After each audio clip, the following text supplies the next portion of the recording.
I hadn't thought of that. And I grew up in New York, so I'm very familiar. I grew up in the Bronx. I went to Binghamton for my undergraduate, so I'm very familiar with the New York area and moved out here. And unlike New York City, where you have like a ton of law schools within a very small geographical area, here I am in Arkansas, and in the entire state, there are only two law schools, both of them public. I'm not too far from Tulsa, Oklahoma, where there's a law school there. But Steve, in my situation, literally geographically, there are slim pickings. You know what I mean? And but I do like the idea of maybe applying to one or two other places nearby, and relatively nearby. And obviously, I'm not going to commute 2 hours each way to go there, but potentially even just to kind of say, hey, Tulsa offered me this package, whatever. But I am geographically limited. I mean, that is a real concern. And I do think, from what I've heard, that Arkansas, being a state school, and their tuition is comparatively not, terrible compared to these like private schools.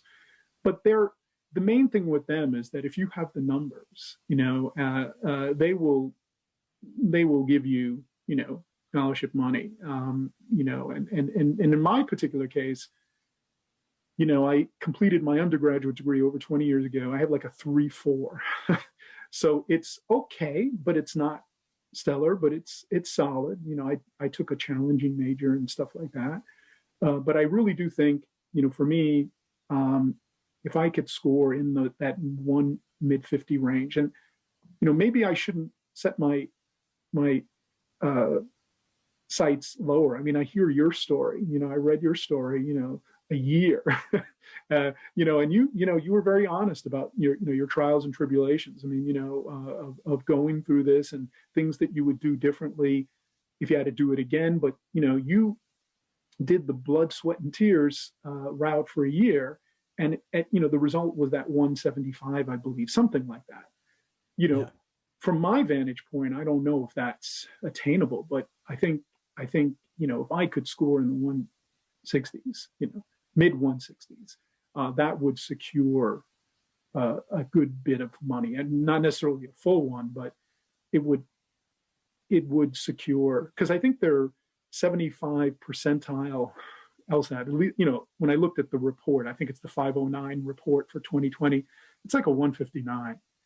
So, I think anything over the 160s would definitely secure admission. But the question becomes, I mean, if I know if I applied there with like a high 160 something, that there would be some scholarship money, because that would be so high above their 75 percentile LSAT ranking. But yeah, those are certainly. Yeah. Don't ever limit yourself. One of my roles as a coach is to push you to remove those self-imposed limits and help you to dream bigger. I mean, it took me a year, and you don't have a year. You said June or July, which is fine. You can take it in June or July and still apply at the very beginning of the cycle in the fall. And speaking now in mid-February, that gives you approximately 4, maybe 5 months. And I know you've been following me for quite a while. Yes. That's enough time to make anything happen, given your prior exposure to and background with the LSAT and admissions. And then, of course, getting into the nitty-gritty of things with my course. But you can certainly get to the high 160s or beyond in 4 to 5 months. And you also could take it in August or September if you wanted to, and they haven't released the exact dates yet, right. But you could take it then and still apply at the very beginning of the cycle. And applying early actually matters a lot less than it used to, given how things have changed over time, given, on the one hand, a recent decline in the number of applicants, and now it's higher, the number of applicants is higher, but we're also during COVID. So COVID, of course, is a randomization factor where it has all sorts of implications that may or may not last long term. But applying early regardless doesn't matter as much as it used to. Secondly, you also spoke about the geographic factor, the geographic limitation as well. And so I also want to problematize that a little bit by thinking, well, can we remove that limit as well? I'm not suggesting that your family move or anything, but online education during COVID, you said your kids are doing school virtually.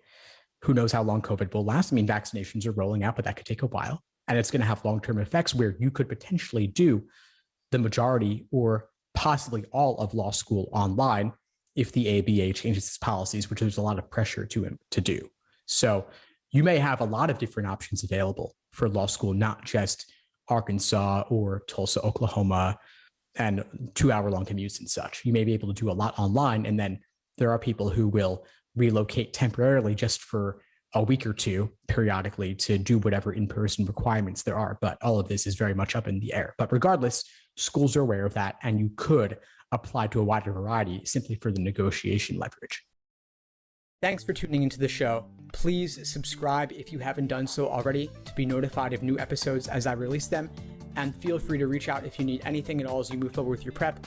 I'm happy to help however I can. In the meantime, I wish you all the best and take care.